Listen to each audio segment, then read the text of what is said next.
क्या आप जानते हो कि एक फाइनेंशियल ईयर में आप जितना कैश डिपॉजिट करते हो वो सारे कैश की इंफॉर्मेशन इनकम टैक्स डिपार्टमेंट को भेजी जाती है बैंक की तरफ से। इतना ही नहीं, आप करंट अकाउंट में भी अगर कैश डिपॉजिट कर रहे हो तो वो इंफॉर्मेशन भी भेजी जाएगी इनकम टैक्स डिपार्टमेंट को। और अगर आपने आईटीआर फाइल नहीं किया तो इन दिस सिचुएशन डिपार्टमेंट से आपके पास नोटिस भी आ सकता है। अब ये जो छोटी छोटी इंफॉर्मेशन होती है ना, ये बहुत ही कम लोगों के पास होती है, जिसकी वजह से वो मिस्टेक कर देते हैं और उन्हें नोटिस झेलना पड़ता है। अगर आपके पास की सारी इंफॉर्मेशन नहीं है तो इस वीडियो को एंड तक जरूर देखना, क्योंकि आज मैं आपको बताने वाली हूं कि बैंक की तरफ से कितना लिमिट क्रॉस करने के बाद आपके पास इनकम टैक्स डिपार्टमेंट से नोटिस आ सकता है और कौन कौन सी चीजें आपको ध्यान में रखनी है। तो आगे बढ़ने से पहले अगर आप हमारे चैनल पर न्यू हो तो चैनल को सब्सक्राइब करना, बेल आइकन को प्रेस करना बिल्कुल भी मत भूलना। अब सबसे पहले तो मैं आपको पॉइंटर्स बता देती हूँ कि जिन पॉइंटर्स के ऊपर हम बात करने वाले हैं। सबसे पहले पॉइंटर है कि कितने बैंक अकाउंट्स आपके पास होने चाहिए और क्या इसके ऊपर भी कोई रूल है। अब सेकंड पॉइंटर हम ये कंसीडर करेंगे कि आखिरकार बैंक की तरफ से लिमिट लगाई क्यों जाती है, क्यों इनकम टैक्स डिपार्टमेंट ये लिमिट लगाता है ताकि लोगों की इंफॉर्मेशन उनको मिले, और साथ में ये क्यों इंपॉर्टेंट है। थर्ड पॉइंटर में मैं आपको बताऊंगी कि क्या सिर्फ ये कैश डिपॉजिट पर ही होता है या फिर अगर आप यूपीआई यूज कर रहे हो, नेट बैंकिंग यूज कर रहे हो, वहां से अमाउंट को ट्रांसफर कर रहे हो तो क्या उससे भी आईटीआर का नोटिस आ सकता है। और लास्ट चीज ये डिस्कस करेंगे कि कितना मैक्सिमम लिमिट होता है, कितना अमाउंट आप अपनी बैंक में रख सकते हो। तो अब स्टार्ट करते हैं अपने पहले पॉइंटर के साथ कि कितने बैंक अकाउंट्स आपके पास होने चाहिए और कितने बैंक अकाउंट्स के ऊपर रूल है। तो मैं आपको सबसे पहले ये बताना चाहूंगी कि इसके ऊपर कोई भी रिस्ट्रिक्शन नहीं है। आप कितने भी बैंक अकाउंट होल्ड कर सकते हो और कितनी भी बैंक्स में होल्ड कर सकते हो। बट यहाँ पर अगर बात करें तो अगर आप जितने ज्यादा बैंक अकाउंट रखोगे उतना ज्यादा आपको मिनिमम बैलेंस मेंटेन करके रखना पड़ेगा। यानी कि अगर आपका एक बैंक में सेविंग अकाउंट है तो हर बैंक के अलग अलग मिनिमम बैलेंस अमाउंट होते हैं, किसी में 1000, किसी में 2000, किसी में 5000। अगर आप वो मेंटेन नहीं करते हो तो उसके ऊपर चार्जेस लगा दिए जाते हैं। इनफैक्ट उसे नेगेटिव में भी कर दिया जाता है। बैंक अकाउंट बंद कराने के लिए आपको सारे चार्जेस पे करने पड़ते हैं, जिसका अल्टीमेटली लॉस आपको ही होता है। तो इसीलिए हमेशा ये सजेस्ट किया जाता है कि minimum number of bank accounts आपको रखने चाहिए। जितने बैंक अकाउंट की जरूरत है सिर्फ उतना ही रखो। उसके बाद इसमें आपके काफी सारे चार्जेस भी इंक्लूड हो जाते हैं, जैसे कि अगर आप कैश डिपॉजिट कर रहे हो तो कैश हैंडलिंग चार्ज भी लगा दिया जाएगा, कई तरीके के टैक्सेस भी लगा दिए जाते हैं। तो कहीं ना कहीं से आपको ही लॉस होता है। जितने कम बैंक अकाउंट आप रख सकते हो उतने कम बैंक अकाउंट आपको रखने हैं। तो यहाँ पर हमारा पॉइंटर नंबर 1 क्लियर होता है। अब पॉइंटर नंबर 2 भी इसी से ही कनेक्टेड है। कैसे? मैंने आपको बताया कि इसके ऊपर कोई भी लिमिट नहीं है, कोई भी कितने भी बैंक अकाउंट ओपन करा सकता है। बट अगर बात करें जब इतने सारे बैंक अकाउंट हो जाएंगे तो आरबीआई भी, यहाँ तक कि खुद इनकम टैक्स डिपार्टमेंट भी इतने सारे इंफॉर्मेशन को एक साथ चेक नहीं कर सकता है। हर बैंक में बहुत सारे ट्रांजैक्शन किए जाते हैं, बहुत सारे कैश डिपॉजिट्स किए जाते हैं, तो सारी इंफॉर्मेशन एक साथ कलेक्ट करना और उनको चेक करना थोड़ा सा डिफिकल्ट हो जाता है, जिसकी वजह से इस पर एक लिमिट लगा दी गई है। अब ये लिमिट क्या है मैं आपको सबसे पहले वो बताती हूँ। एक फाइनेंशियल ईयर में अगर आपने अपने सेविंग अकाउंट में 10 लाख से ज्यादा का कैश डिपॉजिट किया है तो ये इंफॉर्मेशन भेज दी जाएगी इनकम टैक्स डिपार्टमेंट के पास। उसके बाद वो आपकी डिटेल्स चेक करेंगे कि कहीं आपने आईटीआर फाइल किया है या फिर नहीं किया है। अब इसका क्या सॉल्यूशन है वो भी मैं आपको बताऊंगी, लेकिन यहाँ पर एक और पॉइंटर होता है, एक और लिमिट है। अगर आपने सिंगल ट्रांजैक्शन में 2 लाख से ज्यादा का कैश डिपॉजिट कर दिया तो भी आपकी इंफॉर्मेशन इनकम टैक्स डिपार्टमेंट के पास पहुंच जाएगी। अब बेसिकली लोग क्या करते हैं, 19 लाख 20 लाख एक साथ डिपॉजिट कर देते हैं। यहाँ तक कि जो मैंने आपको 2 लाख वाला बताया उसमें अगर आप 2.5 लाख भी कर देते हो ना तो भी आपके पास नोटिस आ सकता है।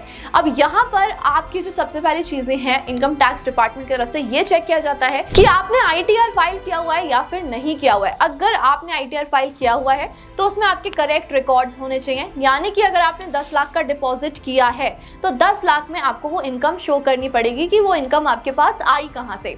अब अगर मैं करंट अकाउंट की बात करूं, क्योंकि सिर्फ सेविंग अकाउंट के ऊपर नहीं होता, करंट अकाउंट पे भी होता है। अगर करंट अकाउंट में आपने अपना 50 लाख से ज्यादा का अमाउंट डिपॉजिट कर दिया है, कैश डिपॉजिट कर दिया है, तो भी आपके ऊपर आएगा इनकम टैक्स का नोटिस। ये तब होगा जब आपने आईटीआर फाइल नहीं किया है और अपनी इनकम शो नहीं की है। अब अगर आपको ये लग रहा है कि सेविंग अकाउंट और करंट अकाउंट की लिमिट में इतना ज्यादा डिफरेंस क्यों होता है, तो मैं आपको एक्सप्लेन कर देती हूँ। करंट अकाउंट आप तभी ओपन करा सकते हो जब आपका बिजनेस है और बिजनेस के नाम पर ही आपका करंट अकाउंट ओपन होता है। और बिजनेस के जितने भी ट्रांजैक्शन होते हैं, अमाउंट डेबिट होना, क्रेडिट होना, वो सब करंट अकाउंट से ही होते हैं। इसीलिए क्योंकि वो बिजनेस अकाउंट होता है तो उसकी लिमिट ज्यादा है। सेविंग अकाउंट में आप नॉर्मली भी अपने पैसे रख सकते हो, एक सेविंग अकाउंट ओपन करा के। यहाँ पर यूजुअली आपको इंटरेस्ट भी मिलता है, लेकिन करंट अकाउंट में आपको कोई भी इंटरेस्ट नहीं मिलता है। अब हमने कैश डिपॉजिट की तो बात कर ली, लेकिन कैश विड्रॉल्स के ऊपर भी लिमिट लगाई जाती है। यानी कि आप एक फाइनेंशियल ईयर में 10 लाख से ज्यादा का अमाउंट विड्रॉ करते हो तो भी इनकम टैक्स डिपार्टमेंट आपके ऊपर नोटिस दे सकता है। सेम विद करंट अकाउंट, यानी कि करंट अकाउंट से आप 50 लाख से ज्यादा का कैश विड्रॉ कर रहे हो तो भी इंफॉर्मेशन इनकम टैक्स डिपार्टमेंट के पास जाएगी। अब अगर इसके सॉल्यूशन की बात करें तो ये पर पैन कार्ड और पर बैंक अकाउंट के अकॉर्डिंग लिमिट होती है। तो अगर आपको ज्यादा अमाउंट डिपॉजिट करना है तो आप बेसिकली क्या कर सकते हो, अपने फैमिली मेंबर्स के थ्रू, उनके मल्टीपल अकाउंट्स के थ्रू अपना अमाउंट डिपॉजिट करा सकते हो। और आपको ITR फाइल करना बहुत ही ज्यादा इंपॉर्टेंट होता है। अगर आप ITR फाइल नहीं करते हो तो कहीं ना कहीं से तो आपको इनकम टैक्स डिपार्टमेंट पकड़ ही लेगा। साथ में अगर आप ये जस्टिफिकेशन दे देते हो कि ये पैसा आपके पास आया कहां से, क्योंकि बहुत बार ऐसे होता है कि पेरेंट्स अपने बच्चों के अकाउंट में 10-10 लाख रुपए, 20-20 लाख रुपए डिपॉजिट करा देते हैं, तो इसको इस तरीके से जस्टिफाई कर दिया जाता है कि उनके पेरेंट्स ने उनको गिफ्ट दिया है या फिर कहीं से उनको गिफ्ट मिला है। तो इस तरीके से अगर आप जस्टिफाई कर देते हो तो भी कोई इशू नहीं होता, बट यस आपको रीजन जरूर देना होता है और कहीं ना कहीं से आपके पास ये इन्फॉर्मेशन जरूर आती है। अब इसमें भी बहुत सारे लोग क्या करते हैं, ITR फाइल तो करते हैं लेकिन उसमें अपनी इंफॉर्मेशन गलत दे देते हैं।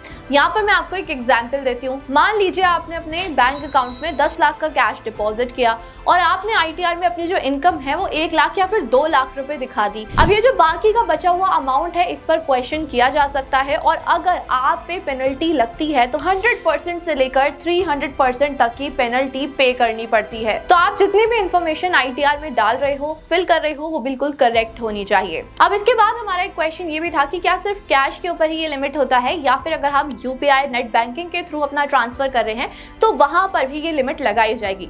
तो एज ऑफ नाउ करंटली 2024 तक गवर्नमेंट ने ऐसा कोई भी स्टेटमेंट नहीं दिया है कि UPI के अमाउंट ट्रांसफर पर भी लिमिट लगाई जाएगी। अब क्योंकि दोबारा से मोदी गवर्नमेंट आ चुकी है तो कहीं ना कहीं इन सारी चीजों में भी चेंजेस किए जा सकते हैं। अगर आप अपने bank account to bank account भी ट्रांसफर करोगे तो भी कहीं ना कहीं ये सारी चीजें चेक की जा सकती हैं। अब यहाँ पर भी कुछ लोग क्या करते हैं कि 10 लाख का अमाउंट तो कैश में ले लिया या 11 लाख का अमाउंट तो कैश में डिपॉजिट करा दिया, बाकी का बचा हुआ 5, 6, 7 लाख UPI से ट्रांसफर करा लिया।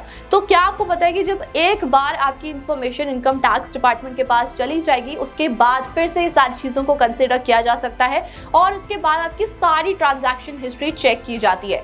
तो UPI पर इंडिविजुअली तो चेकिंग नहीं होती है, बट यस अगर आपने कैश डिपॉजिट के साथ साथ UPI ट्रांसफर लिया है और कैश डिपॉजिट 10 लाख या फिर उससे ज्यादा का है तो आपके पास इनकम टैक्स का नोटिस आ सकता है। अब यहाँ पर एक और क्वेश्चन ये आता है कि इनकम टैक्स का नोटिस आपके पास कब तक आ सकता है। तो बेसिकली विद इन 3 इयर्स आपके पास नोटिस आ सकता है। अगर अभी FY 24 to 25 की बात करें तो इस ईयर के बीच में आपके पास 2022 का भी नोटिस आ सकता है। तो अगले 3 साल तक आप खतरे में रहते हो। एट लास्ट मैं आपको यही बोलना चाहूंगी कि ITR आपको जरूर फाइल करना चाहिए जिससे कि आप पेनल्टी से और नोटिस से बच सको। सो एट लास्ट होपफुली आपको ये वीडियो काफी ज्यादा इंफॉर्मेटिव लगी होगी और आप इन सब चीजों से अवेयर भी हो गए होंगे। स्टिल कोई भी कंफ्यूजन है आप मुझे कमेंट करके पूछ सकते हो। इस वीडियो को जितना हो सके उतना शेयर कर देना टू स्प्रेड द अवेयरनेस और ऐसे इंफॉर्मेटिव वीडियोस को देखने के लिए हमारे चैनल को सब्सक्राइब करना, बेल आइकन को प्रेस करना बिल्कुल भी मत भूलना। Thank you so much.